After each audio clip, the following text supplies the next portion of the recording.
Tamar and Judah. Before this story, we learned how Joseph was Israel's favorite son and was given a coat of many colors by his father. While Joseph was clothed with his father's favor, the other brothers were clothed with jealousy and hatred towards Joseph.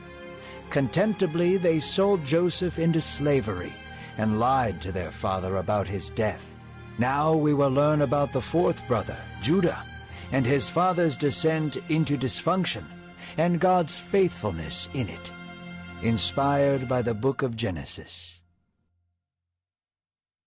Judah, the brother who had devised the plan to sell Joseph into slavery, was determined to make a name for himself.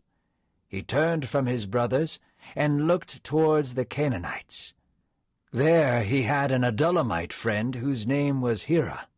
While he dwelled there, he met a daughter of Shua, a beautiful Canaanite woman. Judah took her for himself, and the two bore 3 sons, Onan, and Shelah.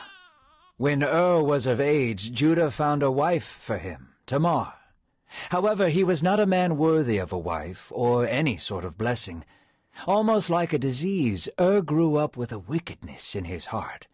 It plagued him, and an evil shadow was cast wherever he went. The Lord had allowed to experience an early death, leaving Tamar a widow. Judah looked to his second-born son, Onan.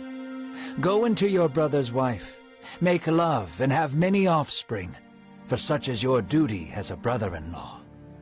However, Onan knew in his heart that he would be having children for his dead brother Yet the pleasure of Tamar's bedroom was too enticing for him to pass up. He had sex with her, but pulled out so they would not have children. He used her, and it was wicked in the sight of the Lord. Onan too fell to an early death, allowed by the hand of God. Tamar was now twice widowed and without children. She was forced to remain in her father's house until Judah's third son, Shelah, was old enough to marry her. However, Shelah was fearful to marry Tamar, for he had seen what happened to his older brothers. Time had passed, and Judah's family was plagued with yet another death. As the Tower of Babel in ancient times, the hope he had to build his own kingdom was slowly crumbling. Judah's wife had passed away, and he was left alone with his son Shelah. Judah went to Timnah with his friend Hira to shear his sheep. Taking a trip with his friend would comfort him in his grief. Tamar, still childless, brooded and schemed alone. Shelah was grown up, yet would not marry her. Bitterness and loneliness overcame her, a dangerous pairing. She had heard Judah was traveling to Timnah to shear his sheep, so she took her widow's garments off and covered herself with a veil, and wrapped herself up to look like a prostitute.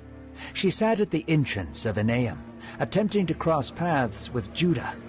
He saw her from a distance, having no idea who she really was.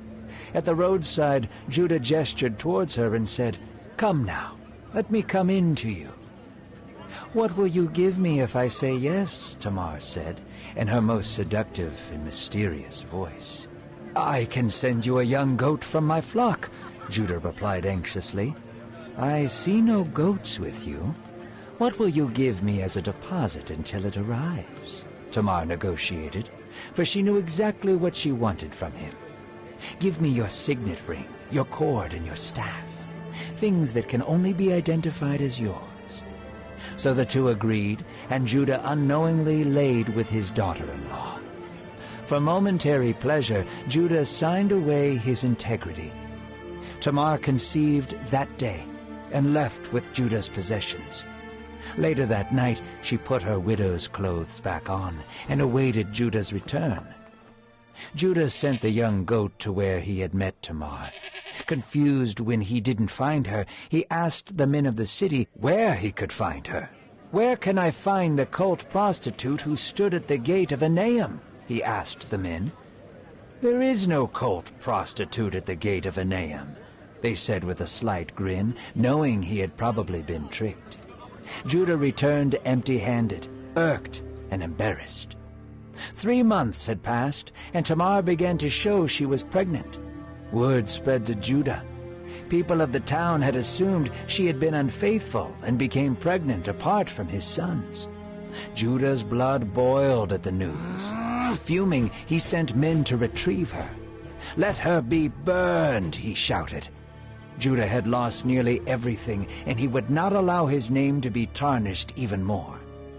As she was being brought back out, she sent word back to Judah along with his signet ring, cord, and staff. She said, "I am pregnant by whoever these belong to. Do you know who owns these?" Judah saw that they were his, and conceded that he had been tricked. "Truly, she is more righteous than I," Judah said with a sigh. "I did not give Shelah to be her husband, and now I am paying for it." Judah left Tamar alone after that, and allowed her to live her life in peace. When the time had come, Tamar had twins, Perez and Zerah. Perez had a scarlet cord in his hand. Little did Tamar or Judah know that God would be active in redeeming their family's wickedness, trickery, and dysfunction. From Perez, the promise of Abraham would continue, for he would be an ancestor of Christ